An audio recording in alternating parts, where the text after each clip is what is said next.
ഒബയോസി സാമ്പത്തിക തട്ടിപ്പ് കേസിൽ തെളിവെടുപ്പ് പൂർത്തിയാക്കി ക്രൈംബ്രാഞ്ച്.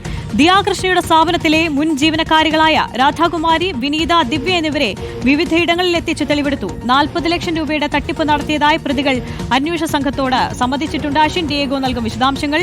അശ്വിൻ, ഇന്ന് പ്രധാന പ്രതി കൂടിയായ ദിവ്യയെ എത്തിച്ചാണ് കൂടുതൽ തെളിവെടുപ്പ് നടത്തിയത്. എന്തൊക്കെയാണ് മറ്റു വിവരങ്ങൾ? ആര്യ, കഴിഞ്ഞ ദിവസമാണ് ഒബയോസി സാമ്പത്തിക തട്ടിപ്പ് കേസിലെ 2ാം പ്രതി ദിവ്യ ഫ്രാൻസിസ് അന്വേഷണ സംഘത്തിന് മുന്നിൽ ഹാജരായത്.